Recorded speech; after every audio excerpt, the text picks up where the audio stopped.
Assalamualaikum warahmatullahi wabarakatuh. Nama saya Nelfariza. Saya dari Pendidikan Biologi kelas 22. Di sini saya akan mempresentasikan tugas saya mengenai tata cara kesantunan Melayu. Kesantunan berasal dari kata santun yang bermakna kepribadian yang halus dan baik budi bahasanya maupun tingkah lakunya. Santun sering juga disebut dengan adab, yakni sebutan tingkah laku atau tutur kata yang sopan dan lembut, baik budi bahasa dan budi pekerti. Santun atau adab bagi orang Melayu merupakan pertaruhan dan mahkota dalam pergaulan sosial. Raja Ali Haji, seorang pujangga Melayu yang amat masyhur itu, di dalam mukadimah buku yang berjudul Bustan Al-Katibin atau Taman Para Penulis 1267 Hijriah atau 1850 Masehi menulis adab dan sopan itu daripada tutur kata juga asalnya, kemudian barulah pada kelakuan. Tutur kata atau adalah inti dari kegiatan yang disebut dengan bahasa. Dalam budaya Melayu, kesantunan berkaitan dengan persoalan aib atau malu, adab, dan adat. Ketidaksantunan berarti membuka aib, tidak beradab, dan melanggar adat. Bahasa yang beradab, sopan, dan santun berasal dari pikiran, akal budi, lalu turun ke lidah. Berikut fungsi bahasa dalam adat dan budaya Melayu. Yang pertama yaitu sebagai alat komunikasi, yaitu alat untuk menyampaikan atau menerima pesan, menyatakan pernyataan. Yang kedua sebagai penunjuk jati diri, yakni menunjukkan tentang siapa dan di mana orang tersebut. Yang ketiga sebagai cermin budi, menunjukkan gambaran pribadi seseorang sebagai makhluk sosial. Adab dan adat Melayu membedakan pemakaian bahasa dalam 3 kelompok. Yang pertama, bahasa mendaki digunakan oleh orang yang lebih muda kepada orang yang lebih tua, atau digunakan oleh orang yang kedudukannya rendah kepada orang yang memiliki kedudukan yang lebih tinggi. Yang kedua yaitu bahasa mendatar digunakan oleh orang yang sebaya atau memiliki kedudukan yang setara. Yang ketiga, bahasa menurun digunakan oleh orang yang lebih tua kepada orang yang lebih muda atau orang yang memiliki kedudukan yang lebih tua kepada orang yang lebih memiliki kedudukan yang lebih rendah. Ketiga kelompok pemakaian bahasa tersebut sejajar dengan 3 sikap afektif Melayu terhadap sesama, seperti dalam ungkapan yang tua dihormati, yang sebaya dikasihi, dan yang lebih muda disayangi.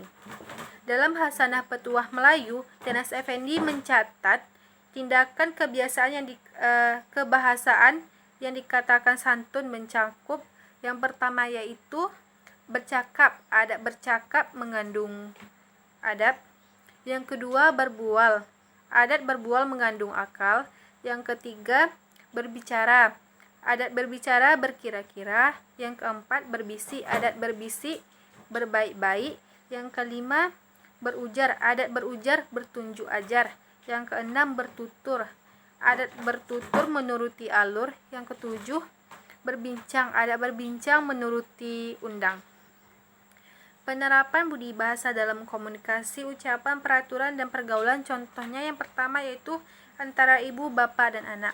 Tutur kata kepada orang tua itu atau ibu bapak hendaklah sopan, lembut, dan penuh hormat dalam keadaan apapun juga.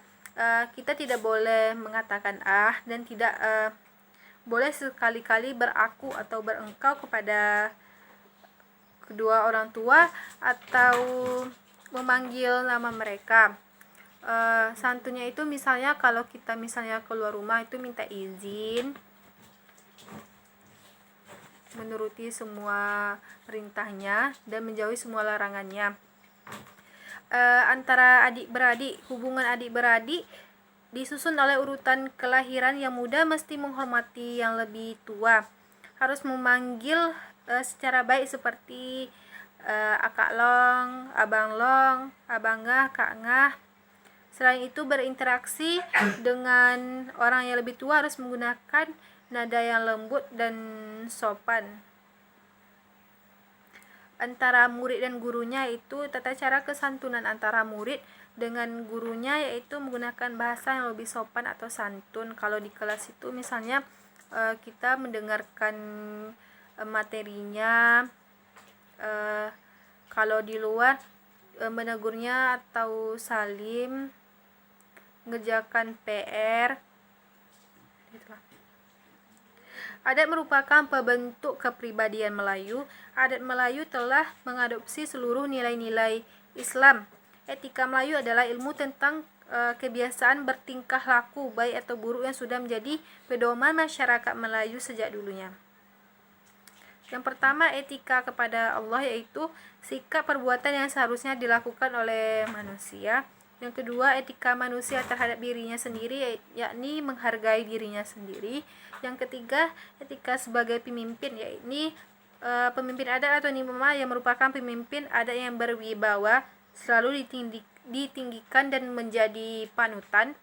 Yang keempat, etika terhadap sesama manusia, saling menghormati, menghargai, tenggang rasa, tidak menyakiti baik lisan maupun perbuatan. Etika sesama manusia pada etika orang tua kepada anaknya, misalnya kalau anaknya masih bayi itu memenuhi semua kelengkapan baginya.